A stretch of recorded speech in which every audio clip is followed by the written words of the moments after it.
తెలంగాణ ముఖ్యమంత్రి తమ్ముడు రేవంత్ రెడ్డి మాటలు వింటే ఏడ్పు వస్తుంది. మమ్మల్ని దొంగల్లా చూస్తున్నారు, మమ్మల్ని భిక్షగాల్లా చూస్తున్నారు, ఢిల్లీలో మాకు అపాయింట్మెంట్ లేవు, విదేశాల నుంచి డబ్బు తేలేము, శాలరీలు కట్టలేము, మమ్మల్ని మొక్కలు చేసుకొని తిన్నా. వినండి, రాష్ట్రం ఆర్థికంగా బాగా లేదు, అప్పు పుడతలేదు, అనా పైసా ఎవడు ఇస్తలేడు. ఎవరినన్నా కలవడానికి పోతే బ్యాంకర్లు దొంగలను చూసినట్టు చూస్తున్నారు తెలంగాణ రాష్ట్ర ప్రతినిధులను. ఎవడు ఢిల్లీకి పోతే అపాయింట్మెంట్ కూడా ఇస్తలేడు, వీడు వస్తే చెప్పులు కూడా ఎత్తుకపోతాడేమో అన్నట్టుగా ఆ పరిస్థితి ఉంది దేశం ముందల.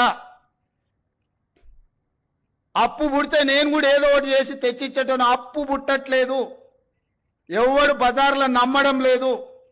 స్వీయ నియంత్రణనే దీనికి పరిష్కారము.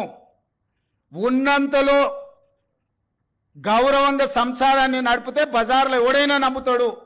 వీధికెక్కి రచ్చ చేసుకుంటే, కుటుంబం పరువు బజార్లో పడేసుకుంటే ఎట్లుంటుందో, ఉద్యోగ సంఘ నాయకులారా, రాష్ట్ర ప్రభుత్వం అనేది మన కుటుంబము.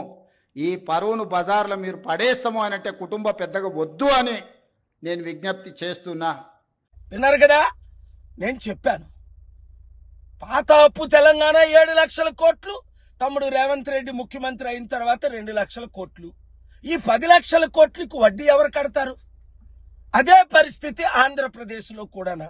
తెలుగు ప్రజలారా, ఈ ముఖ్యమంత్రులు మారి నాతో పాటు గత వారం వాషింగ్టన్ డీసీలో, అమెరికాలో, 2 వారాల క్రిందట టర్కీ, యూరోప్లో సమిట్లకు వచ్చుంటే 100,000 కోట్లు, కనీసం సంవత్సరానికి 1,02 కోట్లు తెచ్చుకున్నా నిరుద్యోగులు ఆత్మహత్య చేసుకోరు, రైతులు ఆత్మహత్య చేసుకోరు, జీతాలు ఉద్యోగస్తులకు ఇవ్వచ్చు, ఇన్వెస్ట్మెంట్లు తేవచ్చు, అభివృద్ధి చేయొచ్చు. అంటే కలుద్దాం అంటారు, మరి కలరు. వాళ్ళు కలిసేటట్టు ప్రార్థించండి.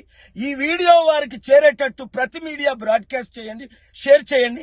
లేదంటే ఇప్పుడున్న రాజకీయ నాయకులు చిత్తుగా అన్ని పార్టీలు ఓడించి ప్రజాశాంతి పార్టీని గెలిపించి రాష్ట్రాల్ని, దేశాన్ని కాపాడుకుందాం. Thank you very much.